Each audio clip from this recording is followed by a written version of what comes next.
Good evening, ladies and gentlemen, and welcome. Out of respect for tonight's speakers and your fellow audience members, we ask that you take a moment and please turn off all cellular phones. Thank you. Good evening. Thank you for joining us. I'm Lisa Gromlich. I am Dean of UW's College of the Environment, and I'd like to welcome you to the inaugural Doug Walker Lecture. I know.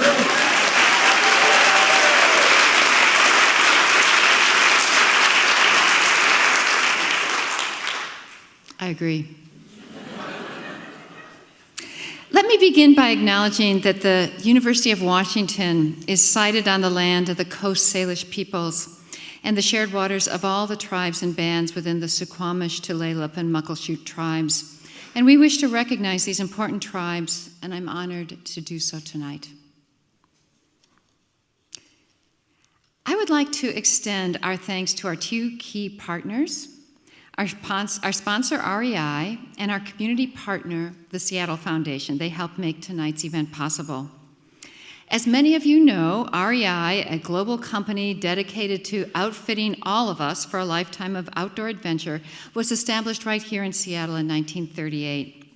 And over the decades, it has been led by a number of extraordinary leaders, including our speaker tonight, Sally Jewell. It's an honor to welcome and introduce REI's CEO, Jerry Strutsky. Yay, Jerry.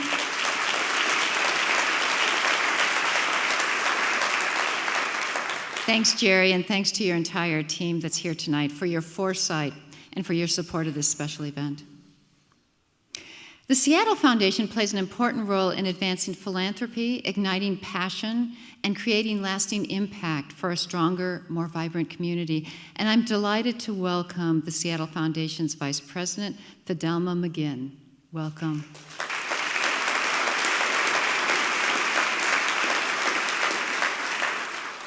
So tonight, we are going to hear from former Secretary of the Interior, former CEO of REI, and the past chair of the UW Board of Regents, Sally Jewell, on a topic that impacts us all, nature and health. The two are intrinsically intertwined, and we see them play out together in our daily lives. Healthy ecosystems play an important role in creating and improving mental and physical well-being. They're a powerful force for awe and inspiration. And we hear daily about challenges that disrupt the balance of our natural ecosystems. But where there are great challenges, there are great opportunities. And the University of Washington has a reputation for taking on challenges like those. And that is actually why the College of the Environment has created a new university-wide program, Earth Lab. Earth Lab reimagines the world as it could be while impacting the world as it is. Equal parts research engine and community catalyst, Earth Lab harnesses the power of experts and passionate supporters in all sectors, private, public, nonprofit, and academic, to find solutions to our most imminent environmental challenges. Earth Lab is the culmination of several years of quiet effort on the part of a small group of community volunteers, faculty, and staff, and strategic leaders like Doug and Mackie Walker, who played a huge role. When I joined the college in 2010, there were no more vocal, passionate advocates than Doug and Maggie. And so tonight we honor Doug Walker and his legacy as an outdoor enthusiast, a conservationist, and a fearless advocate for wilderness and outdoor play.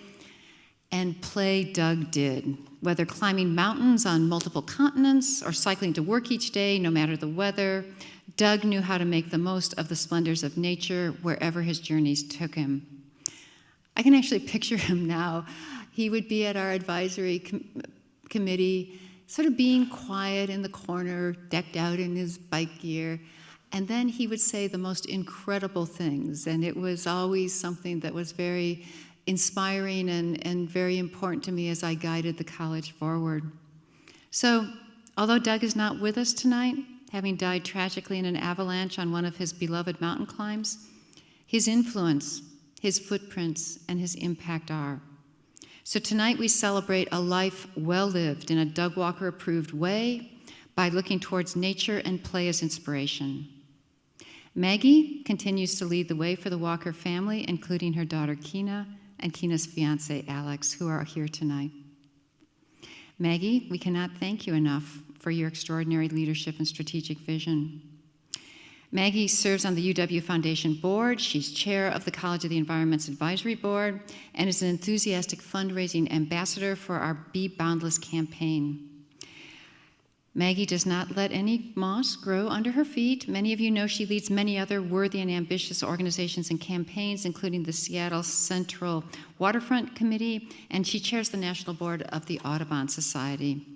Her dedication to her adopted hometown, a place she has called home for more than 40 years, is characteristically fierce and focused.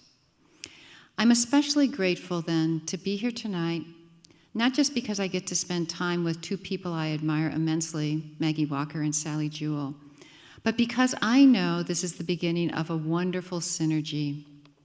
In the next year, we will welcome Sally Jewell to campus as a College of the Environment Distinguished Fellow, and I look forward with anticipation and excitement to what we can accomplish with Maggie and Sally by our side. So it's with great enthusiasm and appreciation that I introduce Maggie Walker, our advocate, our leader, and our friend.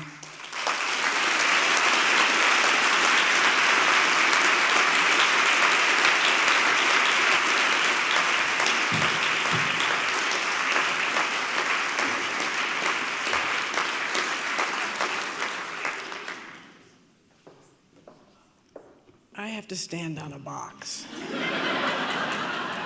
so you can see me. Sally and Lisa are tall trees. So good evening, everyone. Thank you for that very kind introduction, Lisa. You know, I'm delighted to be here in honor of the occasion of the inaugural Doug Walker Lecture. It's a special time because over a decade ago, the dream of the University of Washington's College of the Environment was actually hatched in our living room at a UW dinner that was considered a disaster. There's a story there, I'll tell you if you get me to the side. But the college was created, and 7 years ago, Lisa was hired as the first dean. And here we are tonight, hosted by the largest, most comprehensive College of the Environment in the United States in 7 years.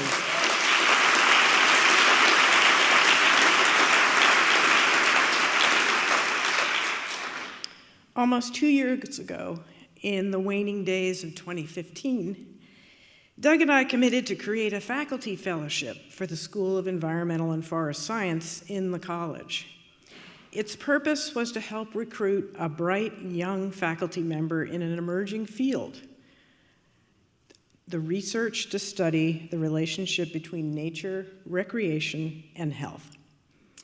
This action was actually one of the last we took together as a couple before Doug's death on New Year's Eve on Granite Mountain. To honor Doug's life, many friends and colleagues generously contributed to this fellowship fund, and it grew into an important faculty endowment, which bears Doug's name. We conceived of this annual lecture as a means to bring the community together in his memory, as well as an adjunct to the intent of this faculty position to connect the various disparate groups who were deeply interested in this area of research and who would need an arena for collaboration, and a way for the college to speak and connect directly to the community at large, a missing piece sometimes at the university, as you might have noticed. Those of you who knew Doug could not but be aware of his interest in getting everyone outdoors, both personally and through policy and program. He had come to realize the need for supportive research and policy work to validate his intuition and his personal experience about the critical importance of human contact with the natural world. He himself was happiest in the mountains, and liked nothing better to cajole or lure anyone, no matter how inexperienced, into an adventure. It happened to me on our first date. and I'm sure it has happened to many of you here in the audience. I won't ask you to raise your hand. He wanted everyone to find that same connection. Our speaker tonight knew Doug well and had many adventures in the mountains with him. He was chair of the REI board of directors when Sally became the CEO. And Sally actually needs no introduction to a Seattle audience. Nature lover, hometown hero, UW alum and regent, banker, CEO of an iconic Seattle-based business, and Secretary of Interior under President Obama. We miss you. All of you.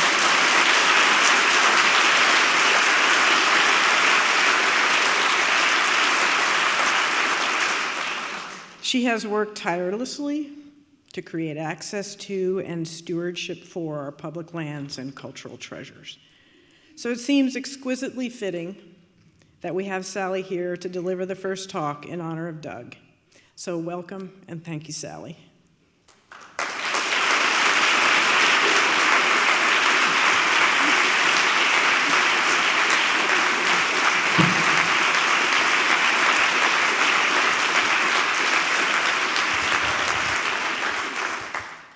Thank you, Maggie, and thank you, Lisa, for your kind words. And I miss Doug. I miss the outings. He pushed me every time. He pushed his daughter, Keena, too. I witnessed that on a great climb up the Brothers, which I think is the first big adventure that we did together. But what an extraordinary person, and what extraordinary work that continues at the College of the Environment. And when I was trying to figure out what to do next, and you don't really know what a distinguished fellow is, but it sure sounds nice. But I talked to Anna Mari, the president of the university, and I said, you know, as I shape this next chapter, I'm interested in continuing to support the university's good work. And she said, well, you know, would you like to affiliate with a business school or, you know, the Evans School of Public Policy? And I said, no, I'd like to affiliate with the College of the Environment.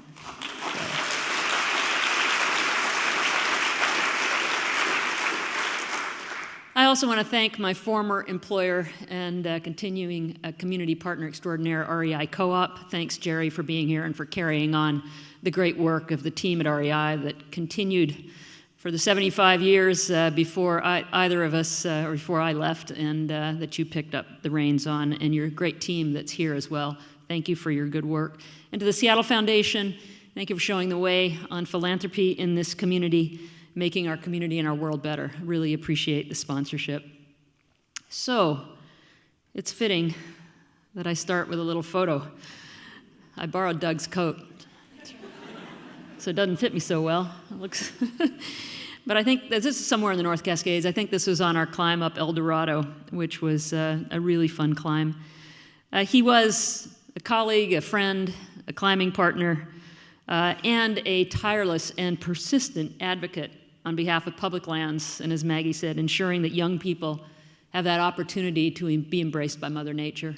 And when he wasn't tormenting me with Shakespeare quotes and Civil War history and math problems, which I solved one, I was so proud of myself. It took me basically halfway up to Camp Muir to solve this. I said, don't hike with me, stop talking.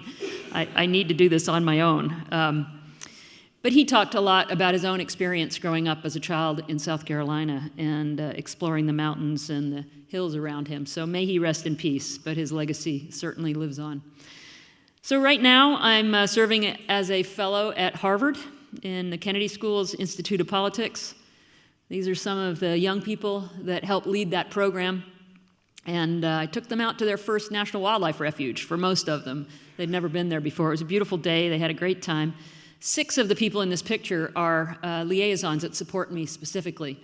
And so Warren, my husband, cooks us all dinner once a week over in our small apartment, so we're eating on our laps. And one year they said, or one evening they said, so did you have a handle from the Secret Service? Did they have like a name for you? And I said, yeah, you know, because you got these secret codes to get in the White House.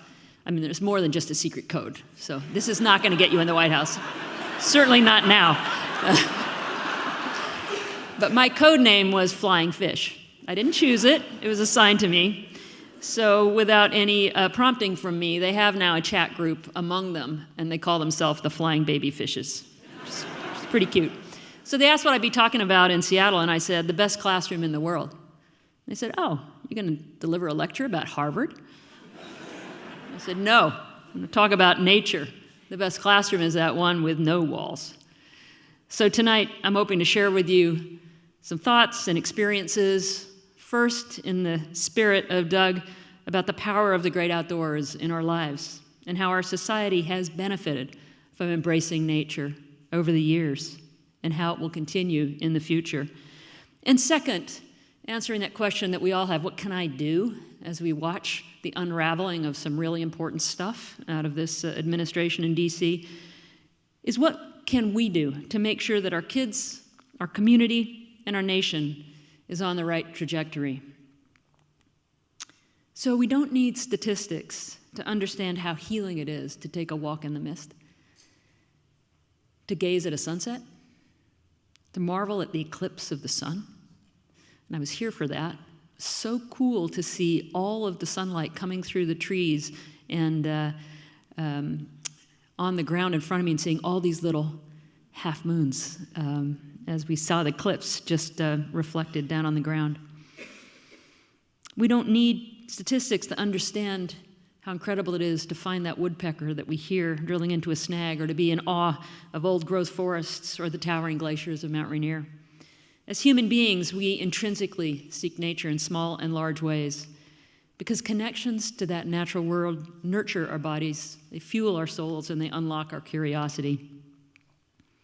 So in my work over the past 4 years with Native Americans, in this case the Blackfeet Nation, their respect for the natural world and their deep understanding of their place in it shaped my perspective of the importance of living in harmony with nature and the impacts of our intentional and unintentional attempts to conquer it. In fact, when I was there for this ceremony, it was for undoing an oil and gas lease that was done by James Watt. Remember that infamous guy in the job I used to have? I had to walk by his portrait every day. But it took us 30 years to undo that. So you can do a lot of damage in a short period of time. He was only in the job for about 3 years. But if you're persistent, as tribes are, then you win in the end, at least we hope. You win some, you lose some, but in this case, we won. So sustainability, while it's a popular buzzword, certainly in the business community and beyond, is definitely not a new concept. These guys understand it. So a proverb I learned along my journey consistently served as my guide in making really difficult decisions in my last job. We don't inherit the earth from our ancestors, we borrow it from our children. So Theodore Roosevelt, in coping with the loss of both his wife and mother on Valentine's Day, 1884, sought the healing power of Mother Nature in the Dakota Territory, recognizing its importance to his own health and well-being. His own journey was not shaped so much by the Native Americans. It would have been maybe if he'd listened, but it was shaped by people like John Muir, Stephen Mather, and Gifford Pinchot, who recognized the risk of uncontrolled exploitation of our nation's natural wonders and brought those risks to the attention of elected officials. So we're fortunate in this country. Because of the vision of Teddy Roosevelt and leaders like him, vast swaths of public lands, natural and cultural treasures, have been set aside, not just for the kings and queens or the nobility or the wealthy, but for all Americans, which I hope they keep in mind as they consider fees for national parks. You and me, everyone in this room, we're all shareholders. Mount Rainier, it's ours. Grand Canyon, it's ours.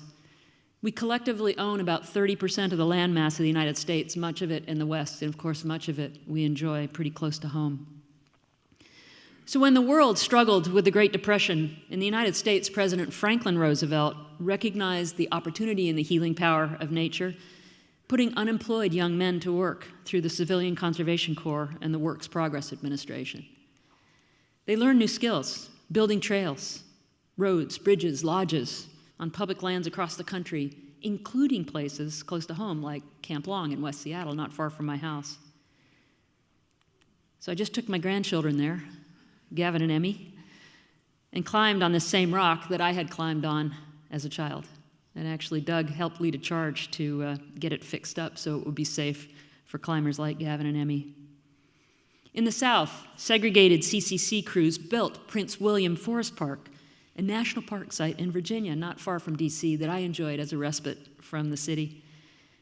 And it built 2 nature centers for children that were separate but equal, where black and white children stayed in segregated bunkhouses, gathered in lodges around a large fire. They hiked in the woods and they learned to swim in pools that were created by diverting water from the local stream. The children were weighed each day, given nutritious meals, learned about nature, and for many were nourished back to health both physically and emotionally after suffering severe privation. Post-World War II, soldiers and young families sought refuge on public lands to heal the wounds of war. Companies marketed public lands like the familiar jingle, from my childhood, "See the USA in your Chevrolet." I won't ask for a show of hands of how many remember that jingle, but I know I could sing it. In 1956, the year of my birth, President Eisenhower launched Mission 66 to fix up national parks for their 50th anniversary because they were being loved to death and the facilities couldn't accommodate all the visitors. So when my family emigrated from England to the United States in 1959, my father asked his colleagues at the UW, "What do people do here?" He was told they camped and they hiked. He said, "I don't know how to do that." They said, "Well, you go to this co-op. It's on the 2nd floor above the Green Apple Pie Market, downtown Seattle," where he joined the co-op paying $2 and became member number 17,249. So Jerry, what are we at now? It was 13 million when I left. It's more than that now. Yeah, it's more than that now. Well, good, I would hope so, otherwise you wouldn't be doing your job. I recall trips to Mount Rainier National Park as a child. Some of my first experiences, I recall that, visiting national forests in the Cascades and the Olympics. And I remember seeing how many of my friends it took to embrace one of the many old-growth trees that were more common then than they are now. My sister Jane and our friends experienced several incredible trips during childhood. My brother Jim's here, but he's too young to be able to do that. And here they are. They were led by Mrs. Black, who's now in her 80s. So here I am, sporting the fine fashion that I did in those days. I think I probably wore it for all 2 weeks straight, with that nice bowl haircut. And of course, most importantly, there's Mrs. Black. So she's now in her 80s, still leading kids from Northeast Washington, from her home in Chewelah out to the local National Wildlife Refuge. So we explored the forests. We learned the scientific names of the trees, and if we got them right, Pseudotsuga menziesii, right, Douglas fir, we got a piece of beef jerky. So obviously it stayed with me. We gazed at clouds in the mountains of eastern Washington and learned the names of the different clouds. We mapped Obstruction Island in the San Juans one year. We created a band on that trip using kelp as our horns. And we gazed at the wall-to-wall sea stars that were everywhere, oranges and purples, and the myriad sea life in the tide pools. We hiked one year across the Olympics, all in the company of grad students who taught us about nature. They could only stand us for a week at a time, then they'd rotate them out. Somehow they felt they needed a shower. I just don't understand that. It's an understatement to say that these experiences had a huge impact on my life and nurtured a deep connection to nature. And I'm sure I join many of you in missing those sea stars today. So as children growing up, we weren't working out. We were just climbing trees, inventing games, building forts, hosting teddy bear picnics under the bushes, and entertaining ourselves until the sun went down. When we said log on in those days, we meant put another log on the fire. A cell was something you learned about in biology. But time marched on and things change. And as Mr. Wilson says, when I was a kid, the outdoors was my PlayStation. As a parent, my kids were more scheduled than I had been. Anne danced every weekend through middle and high school and was a camper and later a counselor at Camp South in the summer. Peter tried his hand at many sports, and he enjoyed teaching small children to ski, just as he's learning to ski in this picture, always with the trusty sidekick. I think he'd taken that actually from Anne. Warren and I built a small cabin on a South Sound beach, and our children loved being down there. But while they played outside, We were more watchful of them than our parents had been of us. And our children's friends' parents were often even more worried than we were. I even tried replicating what Mrs. Black did for me, but the challenges to getting insurance were daunting, and I gave up. So as baby boomer parents, we didn't recognize that by structuring our children's activities, we were depriving them of opportunities for creativity, to organize themselves, and to resolve conflicts on their own, to build confidence and independence. And yes, like I did on that trip that you saw the picture of earlier, earn a few bruises and broken bones and tough lessons. I fell out of a tree in the Silver Springs campground, still there, on the way to Crystal Mountain. Almost compound fracture of my arm, and Mrs. Black told me many years later that if I'd fallen on the other side of the tree, I would have been washed down the White River. So sometimes you get lucky.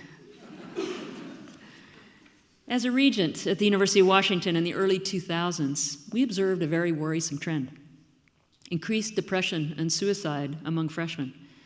As the administration looked into the situation, they recognized that incoming students were feeling isolated. They weren't organizing themselves. They were more inclined to stay in their rooms with their earbuds in, looking at their computer. I recall my son Peter's sense of isolation his freshman year, when his dorm roommate had little or no interaction with him. And he couldn't find anyone at the dorm interested in just tossing a frisbee or going out for a walk.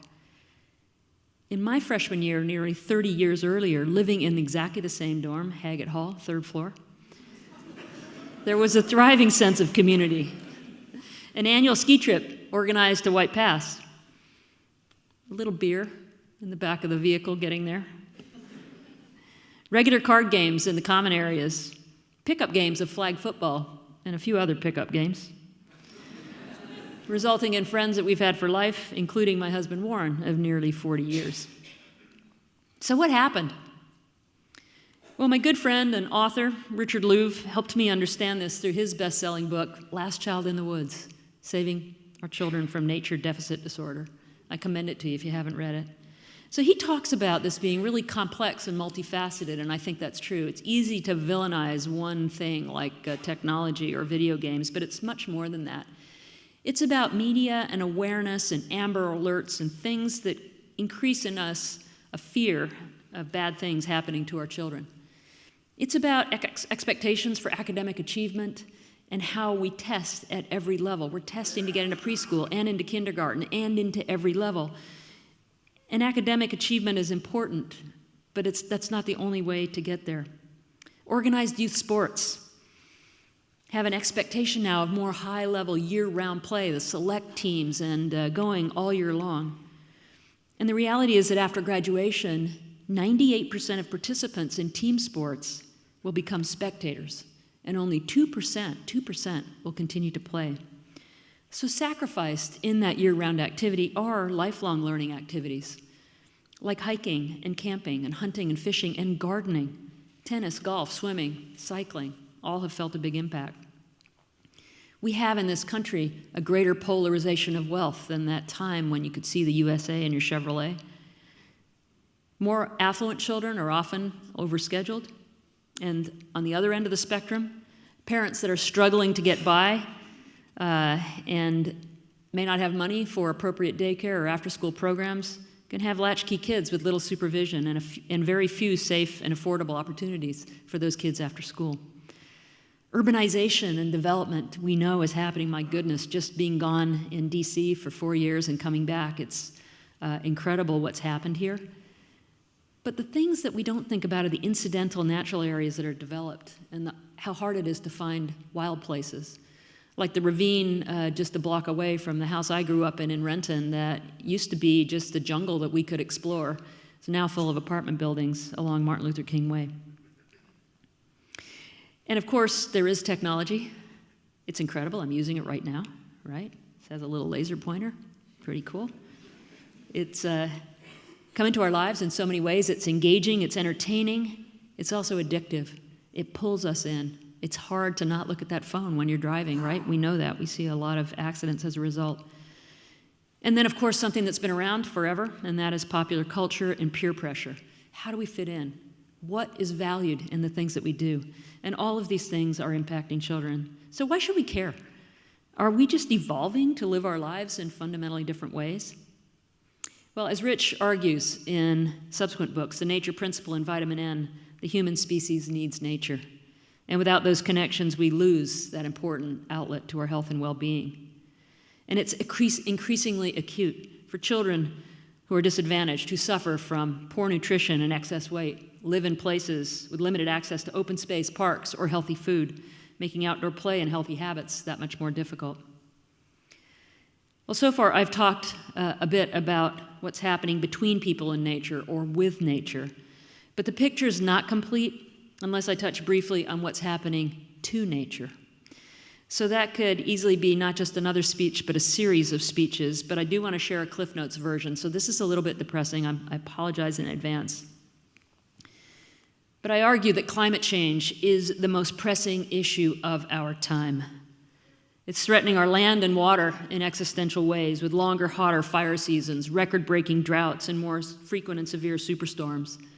Puerto Rico, Houston, Florida, Sonoma, all within the last 8 weeks, serve as reminders in our country that there are real and devastating consequences. And I may be on the radio here soon to answer a request, because now the Department of the Interior has removed climate change, as I understand, from its strategic plan, which is a travesty, given what's happening on our landscapes. Some experts, including the Smithsonian Institution, I used to enjoy walking down to the Museum of Natural History, believe we're on the brink of this planet's 6th mass extinction, with humans playing a major role in wiping out species at a rate 53 times greater than normal, looking at the historic record. The biomass of humans on this earth right now is estimated to be 10 times greater than the combined biomass of the planet's wild animals. And a recent analysis found that natural areas in the American West are disappearing at the rate of a football field every 2.5 minutes. So I'm not sure how long I've been going on now, but that's a lot of football fields that have disappeared. If you add all that up, it's a pretty bleak picture. And if we stay on this trajectory, national parks and wildlife refuges will become like postage stamps of nature on a map. Isolated islands of conservation with rundown facilities and crowds of Americans visit, like zoos, to catch a glimpse of our nation's remaining wildlife and undeveloped patches of land. So it's kind of depressing. We don't want this. Wow, what is this place? It smells like Home Depot. But I want to make clear, I don't think this is an inevitability. Each one of us in this room can help turn the tide. And a quote attributed to Jane Goodall, "No one can do everything, but everyone can do something." So at every stage of my career, I've seen how individuals drive change. So I want to take some time to talk about what we can do collectively to ensure that we don't lose that critical connection to the great outdoors. And that means first making sure that young people from all backgrounds and all ages, not necessarily the people represented here and your children, much broader, have access to nature. And second, ensuring that there are wild and protected places for future generations to enjoy. So one of the most frequent questions I get nowadays is, what can I do? Well, just this week, actually, I think it was on Monday, famous researcher E.O. Wilson gave a speech in D.C. at National Geographic on Half the Earth. He and I have talked about that, about his vision for conservation. And Paul Simon, who's a big fan of his, offered some advice to that question that we all have, what can I do? And his answer was, begin. Begin to take action. So for me, one of the important influencers on my life was the Mountains to Sound Greenway. So this is a picture of a Greenway board meeting held at the Preston Community Hall, where we always hold our board meetings. And I know John Hoekstra is out there that runs the Greenway now, and Amy Brockhouse, and there's probably other Greenway folks out there. This shaped me and helped me understand the importance of listening to all voices, a lesson I learned from Jim Ellis, among many lessons. Then the importance of making that case to elected officials, to school leaders, to community leaders, to businesses, and in our own behaviors. Got to put yourself in the shoes of elected officials. They face many demands: education, public health, infrastructure, safety, criminal justice, social services. So where does the environment fit in? Only if the people that we elect understand the value of public lands and nature to our health and well-being, just like Doug did, can we expect them to prioritize parks and open spaces alongside the other vital services when they're crafting their budgets.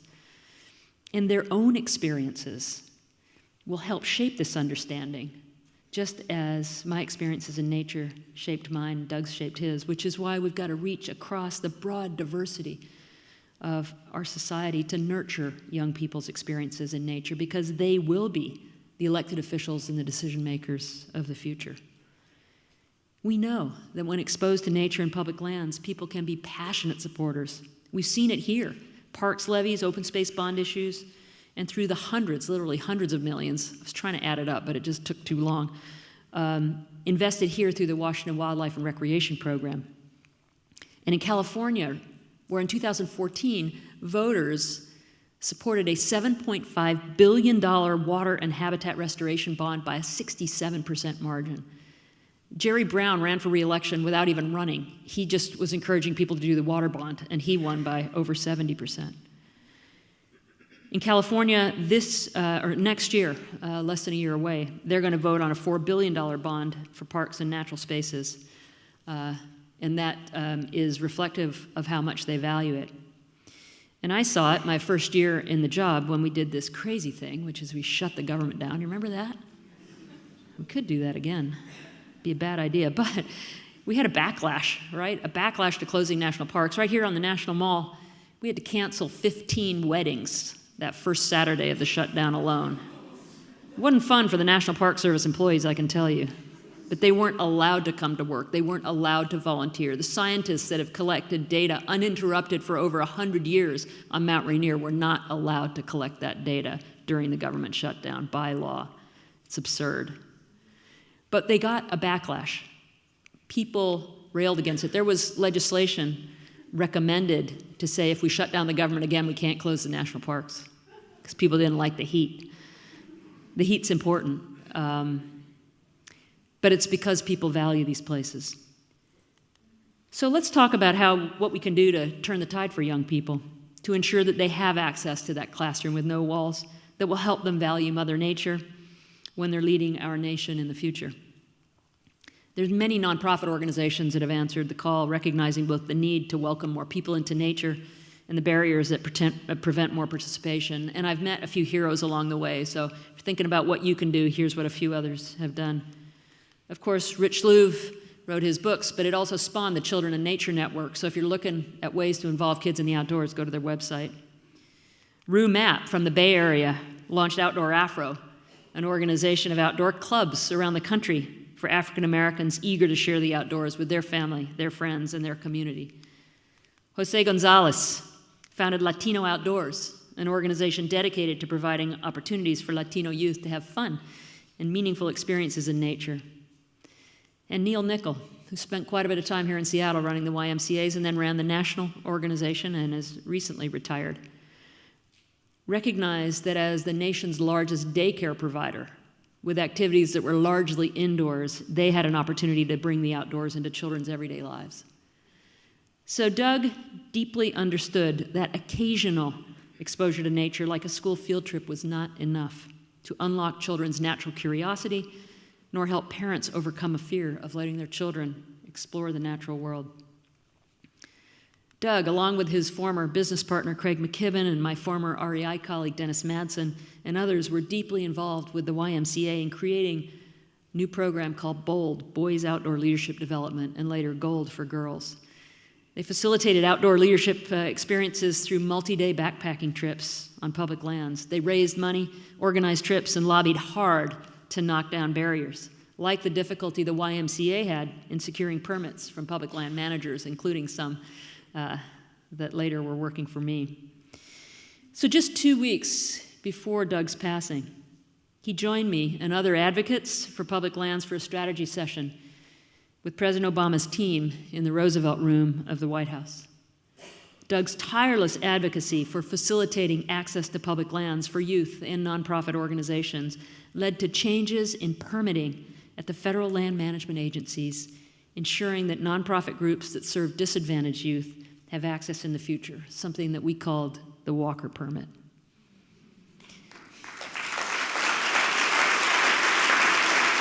That's tenacity.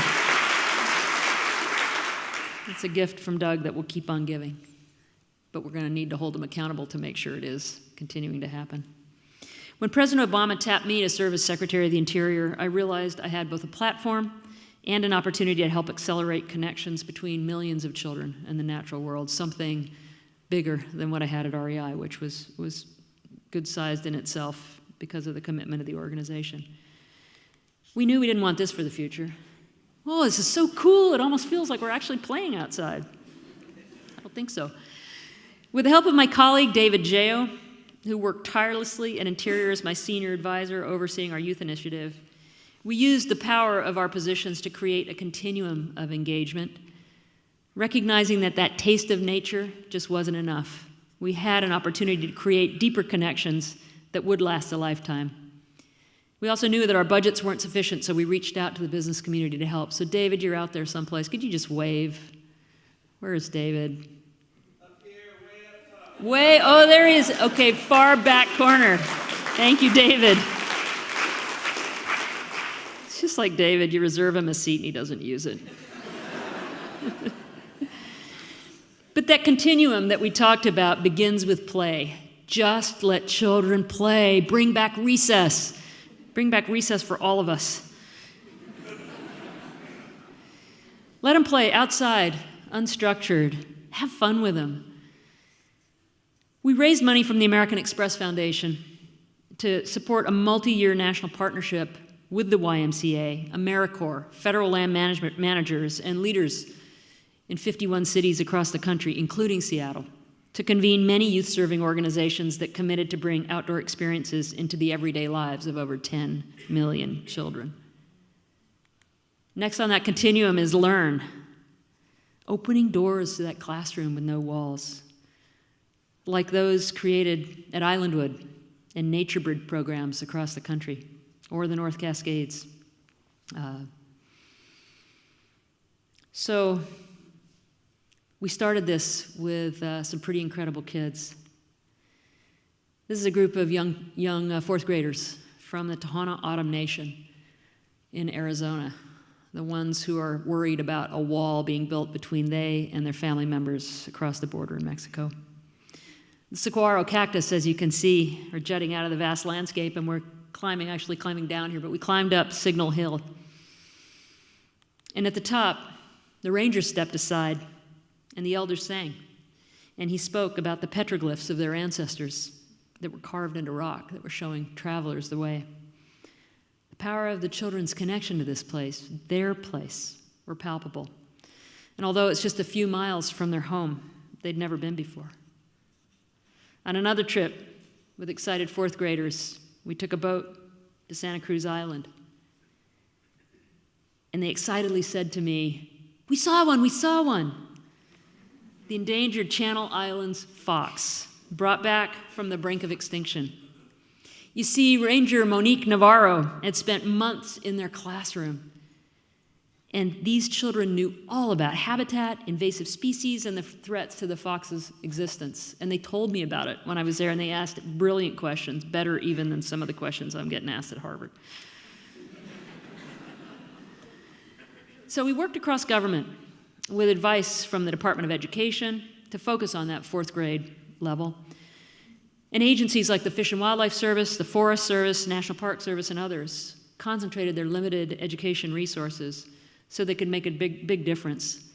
And we launched the Every Kid in a Park Pass, giving every fourth grader in America a free pass to take their family and friends on public lands.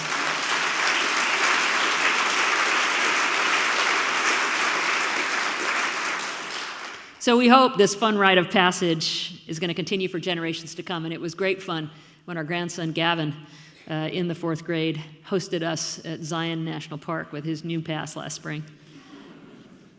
So next on this continuum is serve. Play, learn, serve.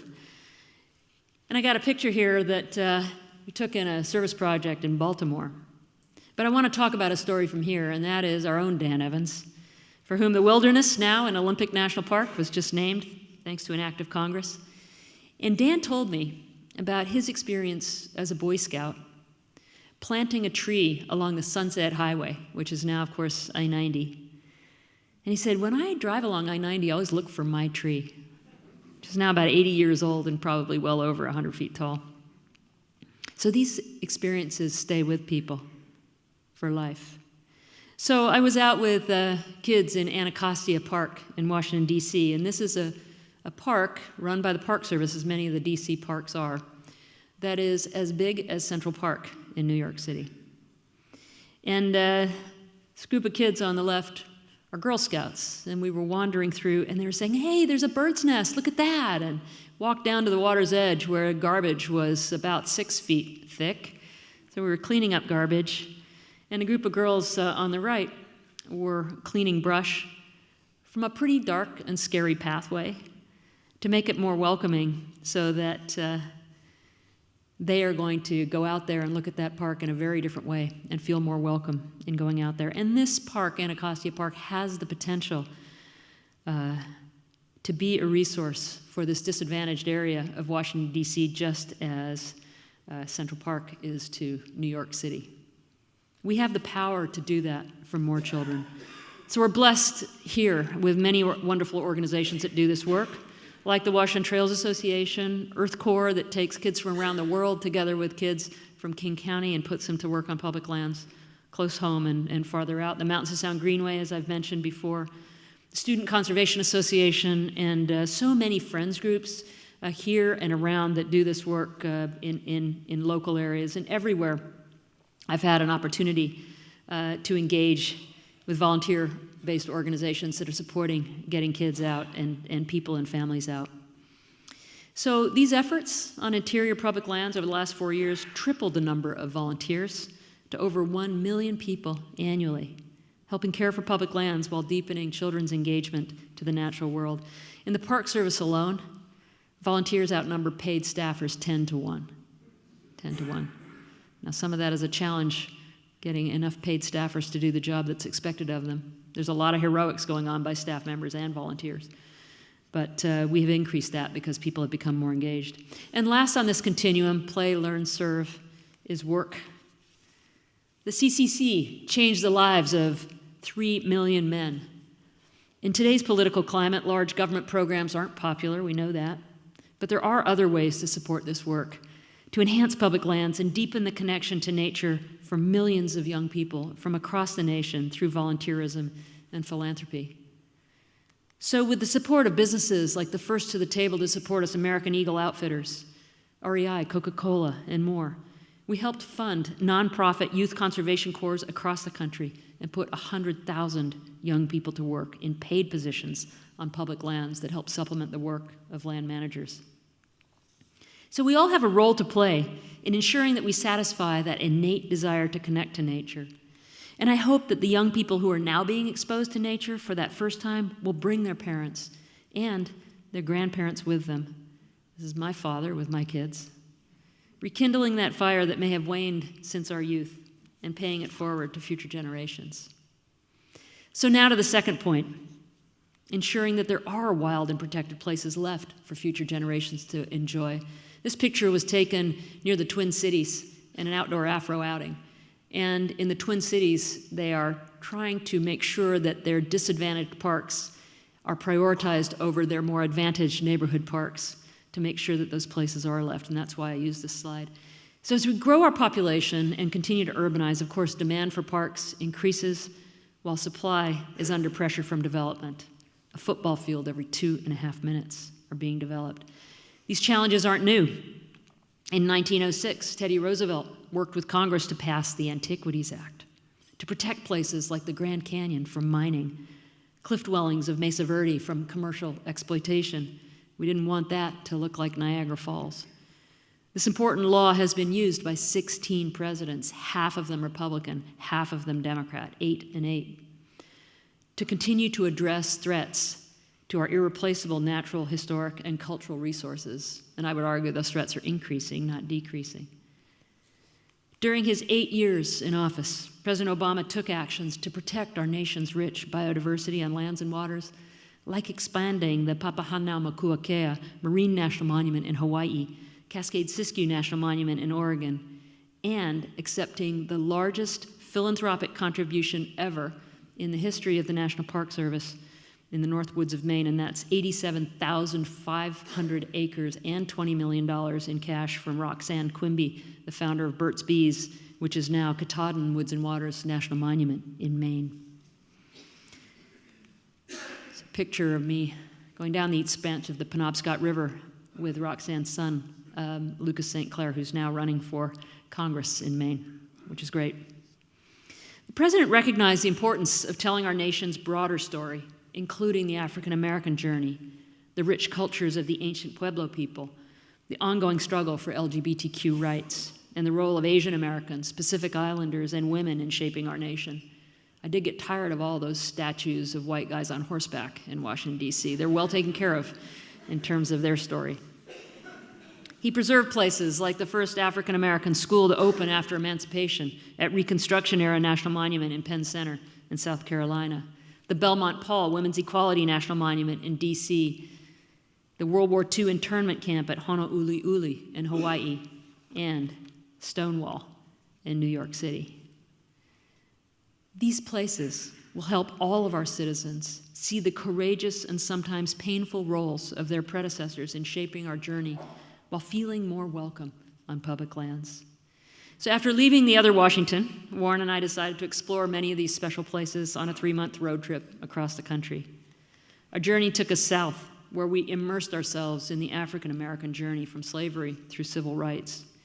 We pulled off the road at brown signs, dropping in and freaking out employees at National Wildlife Refuges and National Historic Sites and other public lands. I'm not even exaggerating. We spent weeks immersed in the natural beauty and thousands of years of history in the desert Southwest and its ancient Pueblo inhabitants, the descendants of whom are here, keeping up with many of the traditions of their ancestors. And if you haven't been here, this is Navajo National Monument, one of the first ones designated by Teddy Roosevelt. And in the middle of that open area, under the overhang, is a very large community, cliff dwellings at Batatacan. One of those special places is Bears Ears National Monument, where we hiked with a guide into cliffs, where cave dwellings were artfully built hundreds of years ago, more than 1,000 years ago in some cases, capturing winter sun, summer shade, and water. This is a granary. You can see the fingerprints of the people that built this granary to make sure that they had grain all year long. We saw sandals, beautifully crafted from the basket maker period of 1,200 years ago, and coarsely woven sandals, produced 400 years later, because the art of fine basketry for carrying water had given way to a new innovation, pottery. These artifacts are in place there, and they should remain there because that's what we know archaeologists and anthropologists find as critical to understanding these cultures. They are under threat. They're under threat from technology. I made sure that I removed all location information from my phone and my camera before I took these pictures, but we don't recognize that when we take a picture with our iPhone and we post it on Instagram, we've just given people directions to get right there. It's one of the reasons why it was made a national monument. This trip was also an opportunity to reflect on our nation's journey and how we shape a path for the future that is both economically successful and environmentally sustainable, a future that we're proud to leave to succeeding generations. So while there are many threats to public lands, including significant ones right now by the current administration, including to Bears Ears and other national monument designations, they cannot take away the growing army of people, young and old, who recognize what's at stake and are willing to bring their voices to city, county, and tribal councils, state legislatures, the U.S. Congress, and the White House in support of appropriate protections for these special places. I want to thank Jerry Stritsky, REI, and the other folks here who contributed to this. Thank you so much for doing that.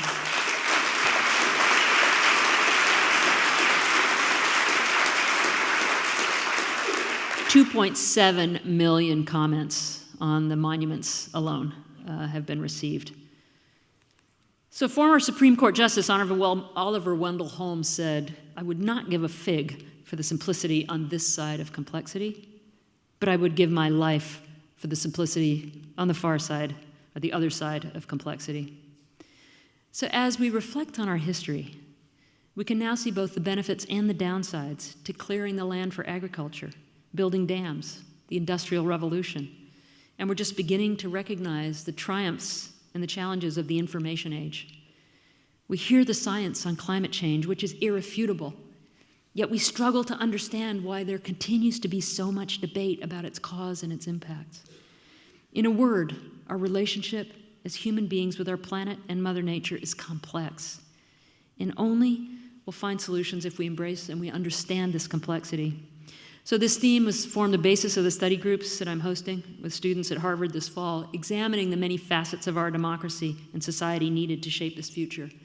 Businesses play an important role, and their engagement is critical, essential, in ensuring we align the interests of the economy with care of the environment, something that we as consumers can demand of the businesses that we do business with. When I was at REI, we recognized that we needed to reduce our own environmental footprint, advocate for public lands, and reach out to make the outdoors more welcoming, work that has continued by Jerry and his team. Thoughtful regulations and policies enacted by government at every level can help drive business innovation and success that aligns with the needs of our planet, like mileage standards in cars and incentives to reduce carbon pollution and landscape-level planning to protect critical habitat while enabling development in low-conflict places. We know how to do this. We did do this.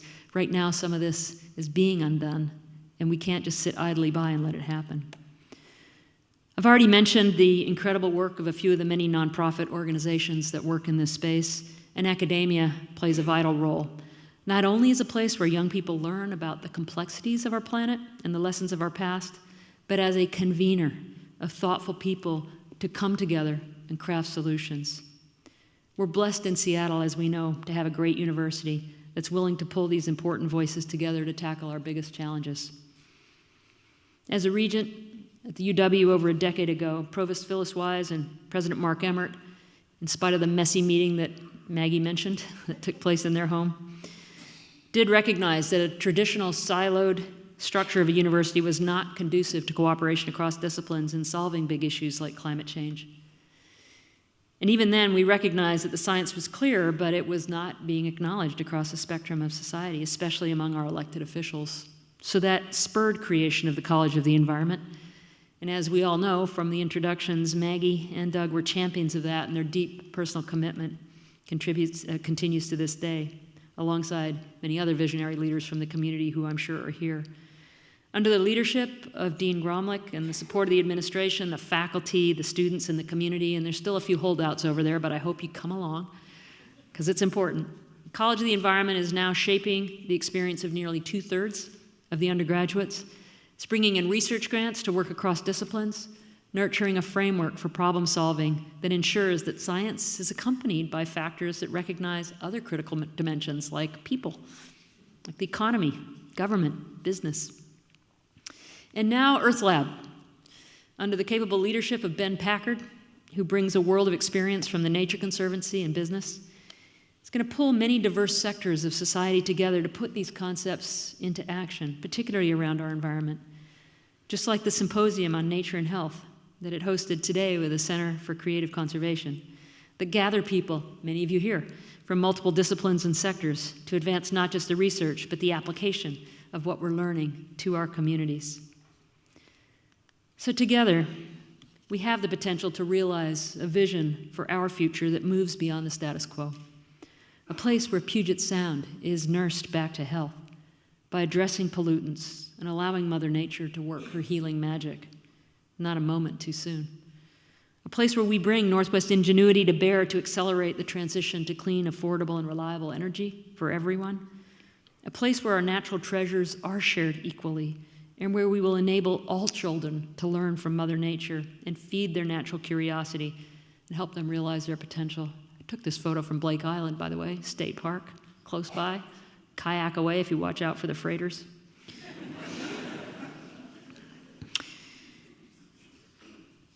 I have a confidence that we are a place that will provide solutions to complex challenges that will help lead our world forward, not just a region.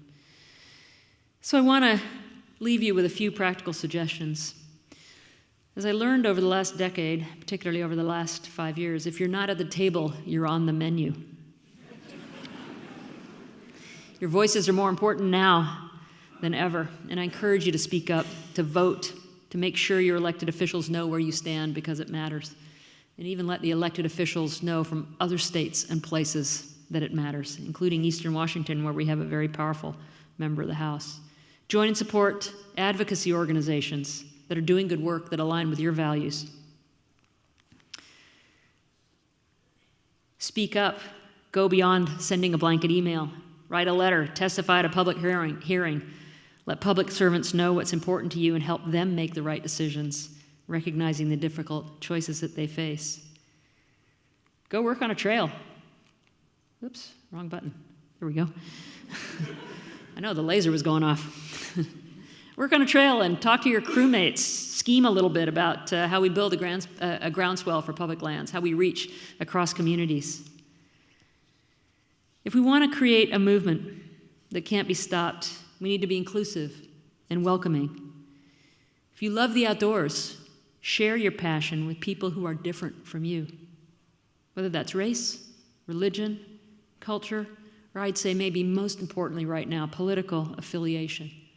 Any other differences, welcome people into the outdoors, welcome them into your living rooms, talk about things. Let's get past this world that we've got that is so divided. Thank a public servant, a park ranger, a forest ranger, a scientist, the person cleaning the restrooms, the volunteer that helped you find the trail. They need our appreciation now more than ever. So I want a show of hands out there for anybody that works as a public servant, government at any level. Could you just raise your hands? It's got to be a bunch of you. Thank you.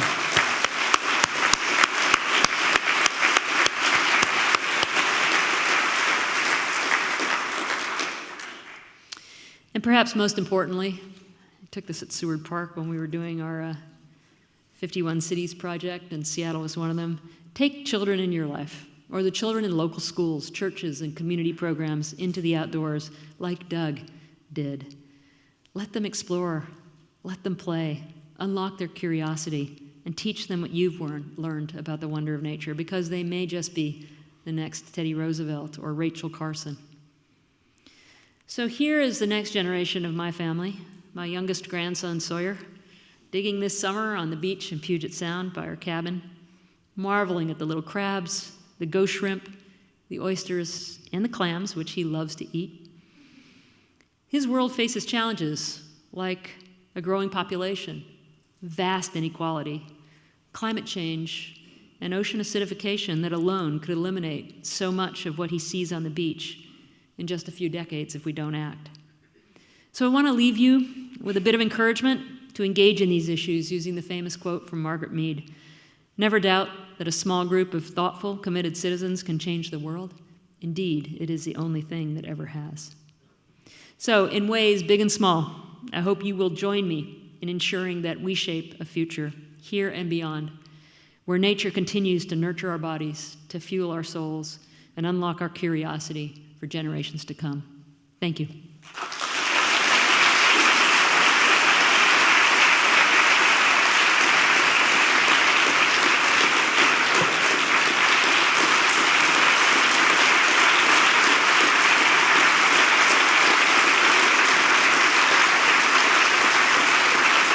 Thank you.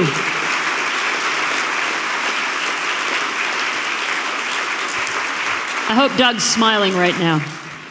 Smiling at all the work that you have done and the work that you're going to do. Lisa. Sally, that standing ovation was not just for this talk, it was for everything. Thank you. So, a few questions? Sure. Okay, we've rehearsed this, right? There's a mic. There's a mic. There's a mic. There's a mic. There's a way. Test, test. Yeah, mic works. Okay. Yeah, so who's going to be the first person? Don't be shy, Seattle.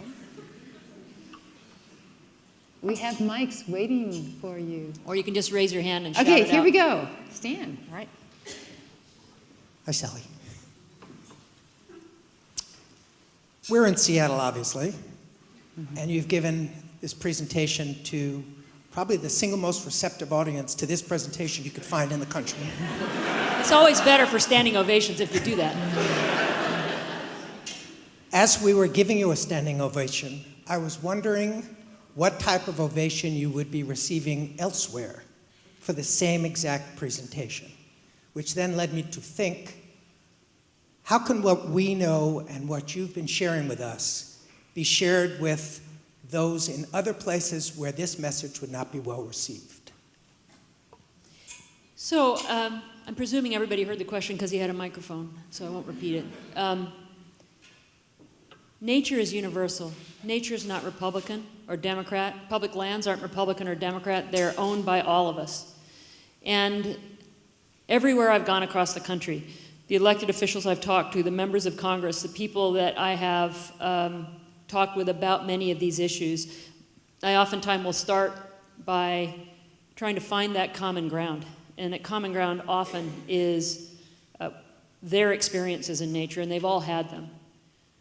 It is disappointing right now that my successor, who grew up in nature from Montana, is taking actions right now that I don't think he will be proud to talk to his grandchildren about, and he does have grandchildren.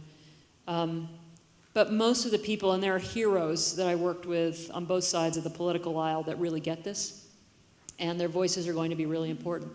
So I could give this speech, I would argue, in Houston, Texas, or Birmingham, Alabama, or Detroit, Michigan, and there would be receptive audiences. And I think my colleague David and I, as we worked with these 51 cities across the country, launching the Youth Initiative and working with the YMCA and others, there are people that really understand this viscerally, and it doesn't matter if they're in red states or blue states. One of the people that I met with, in fact, one of the best meetings I had on the importance of the Land and Water Conservation Fund, which is a small amount of revenue from offshore oil and gas drilling that goes specifically to public lands around the country, and it's been used in just about every single county since it was put into place over 50 years ago. We got it reauthorized for 3 years. It came up for renewal. But the best, one of the best visits I had was in Fort Worth, Texas. And Mayor Betsy Price, who rides her bike to work every day, is a strong conservative Republican, and she's very supportive of public lands and of these programs. And at the time, Rick Perry was the governor of Texas, and his representative, who was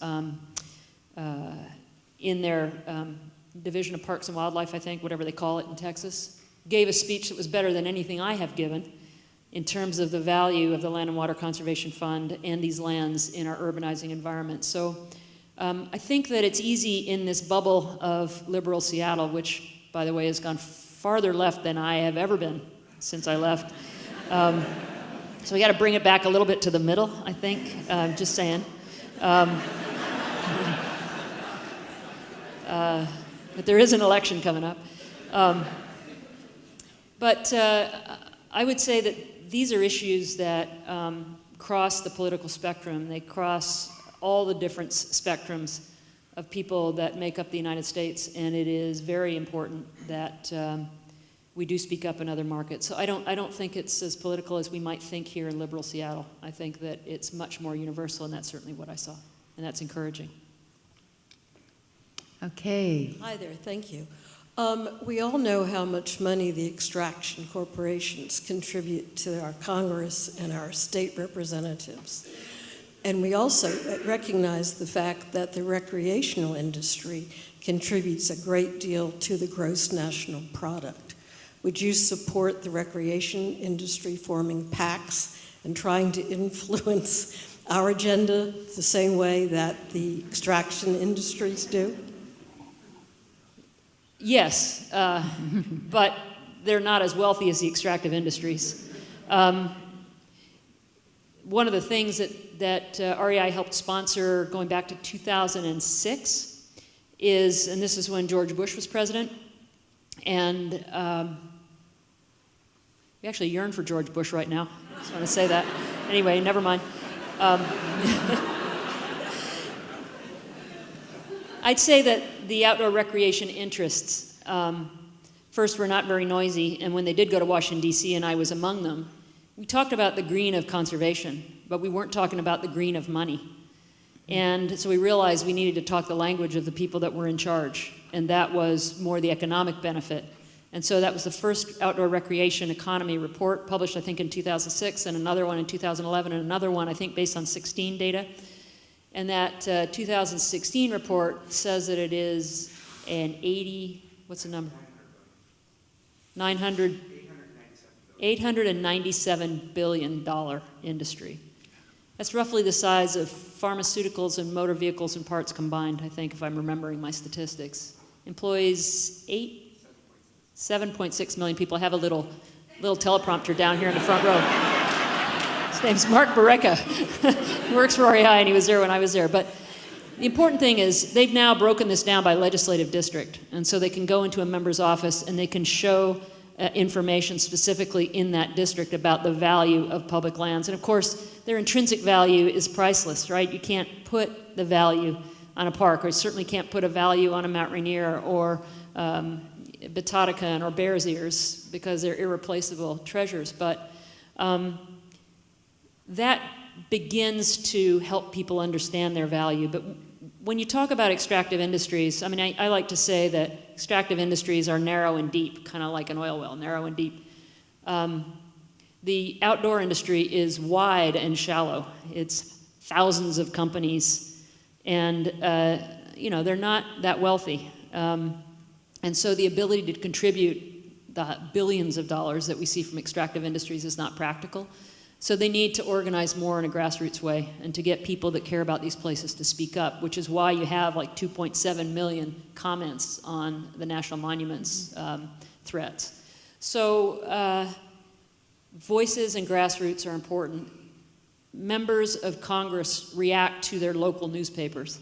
Stuff may be in the Washington Post or the New York Times or the LA Times, but people react to what their local newspaper says. And so those are areas where the local outdoor guide service or outfitter or REI store or whatever can speak up and have a voice, write an op-ed. Those things do make a difference. But it is very, very difficult to compete on the money game. You really can't compete on the money game with the extractive industries. And I have lots of stories, not just of extractive industries, but others where I've seen legalized corruption in our system, and it's pretty discouraging. But grassroots makes a difference. And if you talk to Bill Ruckelshaus, first ever head of the EPA, awarded the Presidential Medal of Freedom by Barack Obama. One of the reasons that I had the job at Interior, because he threw my hat in the ring without telling me and gave him an old resume, along with Jerry Grinstein. But Bill would say that when he was there in the Saturday Night Massacre for the Nixon administration, Nixon would never have been impeached until the public got engaged and angry and started to speak up and created that political pressure. So that political pressure can be far more effective than the dollars that an extractive industry might put in. And there's no time like the present to put that pressure on. Sally? There's Yes. a question we all there we want to know, but I'll ask you that and then I'll ask you the real question I have. The first question is, what are you doing next? Because I know Harvard's a short-term gig. But instead of answering that question, the serious question is, we live in a community with, mostly in Seattle, but in the whole country, with increasing wealth inequity. But when you look at access to nature and access to green spaces, the inequity is actually worse. And so what recommendations do you have for us who work in the Connecting Kids to Nature space about how do we work on the inequity issues and how should we make a better difference there? Yeah, that's a big issue, and it's not an issue that is been lost on a number of organizations, which is helpful. And it also, I think, is an issue that is being understood in an increasing way by cities. I showed that picture of the Wilderness Inquiry canoes from, it actually was St. Paul, and one of the people in the canoes was the mayor of St. Paul. So in Minneapolis and St. Paul, they are directing money for their parks to the parks that are most disadvantaged. They're getting all kinds of people screaming from the nicer neighborhoods about what about our park. And I think the same thing would happen. Jesus Garcia was on a panel with me today overseeing Parks and Rec here in Seattle. And I noticed when we sat down for the panel earlier today that there was some acknowledgement of Discovery Park. Is a person from Discovery Park advocacy here? Probably. I'm probably making fun of you now, but okay, they're pointing at him. Okay, great. So some parks have advocates. They have friends groups. They have people that are helping out. Other parks don't. And so I think what we see in some cities is recognizing there, and I know that private philanthropy and volunteer time should not supplant what a city or a county or a state or a federal government should be doing. But the reality is, if we're going to distribute more equally, we're going to have to do some of that. And that is working, not without people squawking about it, but it is working. But I would also say that we see it happening through the vision of elected officials. Rahm Emanuel has been trying to do this in Chicago, and he pushed me hard early on to see where we might be helpful from the federal government level.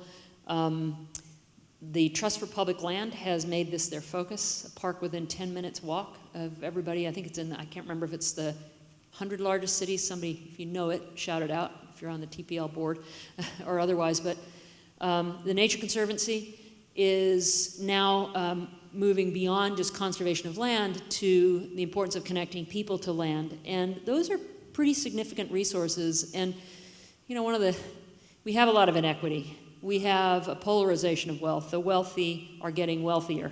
The less wealthy are getting less wealthier and are poorer. And we don't seem to be willing to tax ourselves, which is a way to equalize that a bit. But there are many people that are stepping up to help philanthropically. I wish we had more equity in the distribution of our resources than we have. And it's particularly acute in this state because we don't have an income tax. But we are seeing a number of people step up philanthropically, and I think that that's partly filling the gap. But my goodness, that's just one piece of so many inequities that I hope we as a people step up and start doing something about. Thanks. Sally, how about one more? And I think Dr. Varanasi has her hand up. Oh, was there? Okay. Oh, maybe we need two questions. So I actually was going to make two comments, and you covered most of it. So I'm just going to, first of all, say fantastic, inspirational lecture, and especially about children. That's what I think that is where the key is, that if we have had an experience as a child of anything, I think we would remember it for a long, long time. Although you mentioned the current person in charge of your agency comes from that background, so it may not work for everybody, but generally,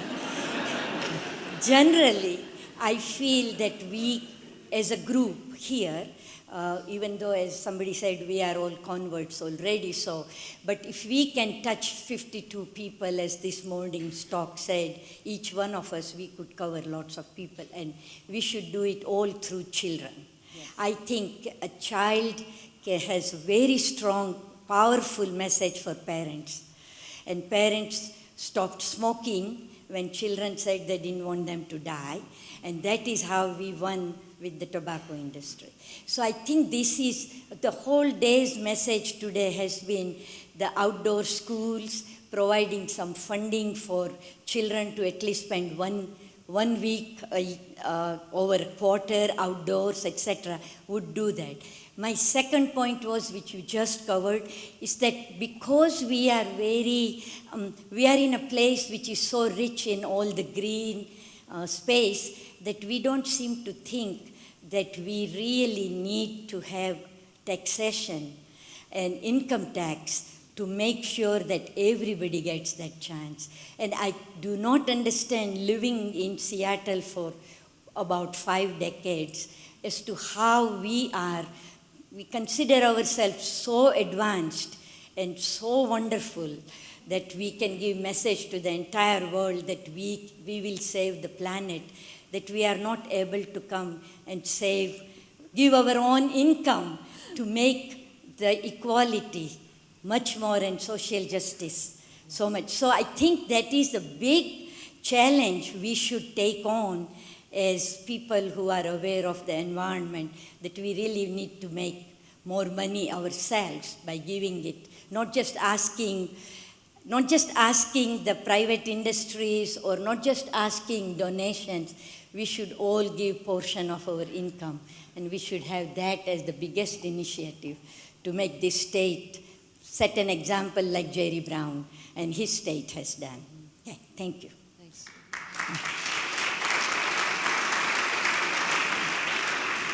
Okay, really the last question. Dr. Amy Snover. Thank you very much. Thank you, Secretary Jewell, for your work and your time and your words tonight.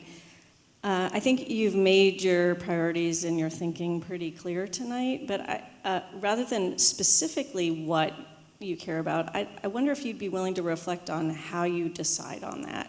There's so many issues afflicting us, even if we only focus on the environmental side, but if we go on to all the rest of the world, there's lots of places where people are concerned and want to spend energy, and it can be overwhelming to decide how to apply yourself. And I wonder if you could just reflect on how at Department of Interior, with all these opportunities and choices and challenges, you decided where to put your personal energy, or maybe how you're thinking about that in the future.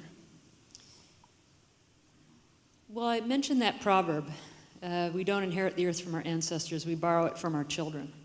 That was kind of a North Star for me, because there are many difficult decisions that you have to make in the job. I got I got two letters actually from the Seattle City Council. The first was a very nice unanimous proclamation congratulating me on the job. And the second one was a unanimous proclamation asking that I stop Shell from drilling in the Arctic. Okay, and that little rig that was sitting out there with all the kayaktivists around it, that was like right on the way to my house. So Warren was going home, you know, before he was back here when I was in DC, and he sent me a picture and he said, here's what's kind of in our front yard. I'm like, oh, okay. And the reality is, you know, federal government leased land. It was or waters, in this case the Chukchi Sea, to Shell Oil. They'd invested a total of about $7 billion. There's a contract between the federal government and an oil company allowing them to develop. Our role is to make sure it's done safely and responsibly. But we couldn't stop it unless we wrote them a check for $7 billion. You know, that's a good chunk of the budget of the Department of the Interior, the appropriated budget.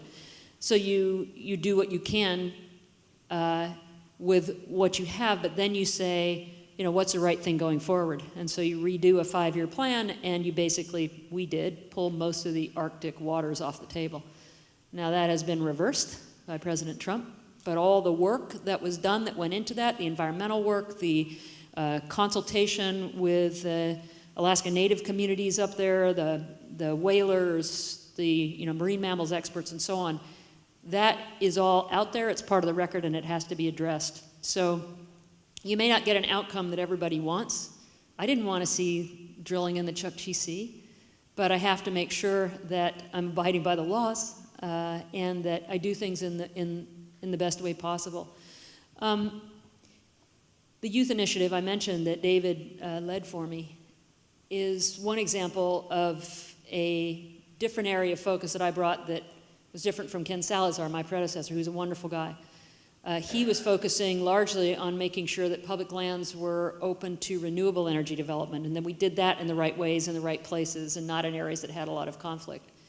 The youth initiative was something that I brought, and it's partly because in my work at REI, we did a lot to try and engage with children. There was this PEAK program promoting environmental awareness in kids, and every store had a pack with chock full of curriculum for young children.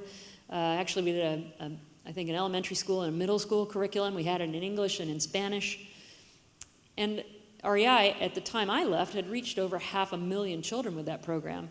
But it's, as Doug Walker talked about, it's a taste. It's like a field trip, but it's not enough. And so given the bigger platform of Interior, that's why we made it a priority.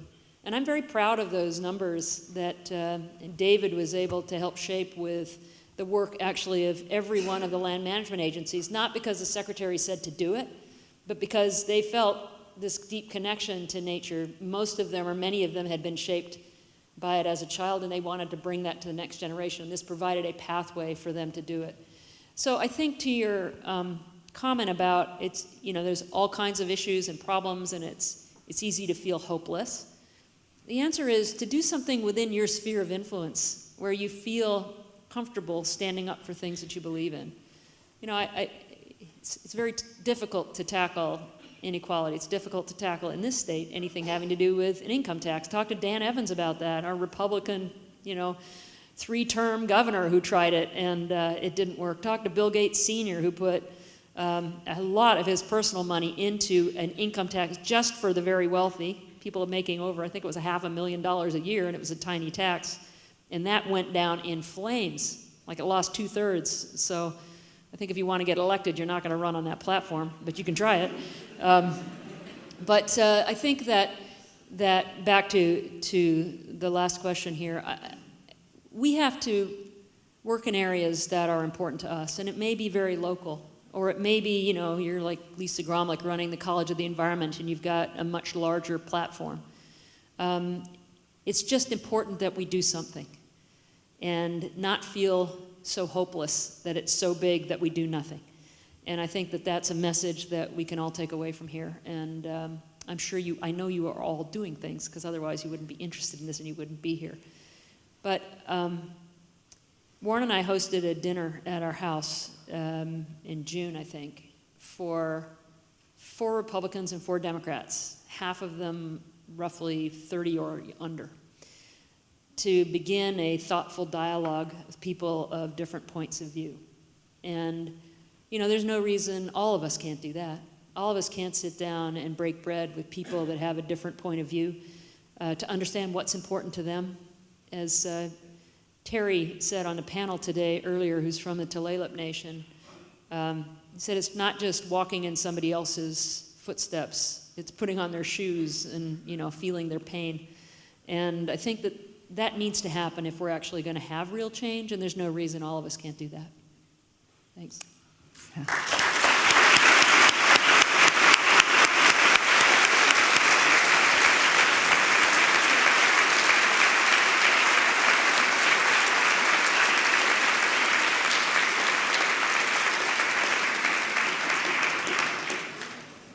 Thank you all for coming.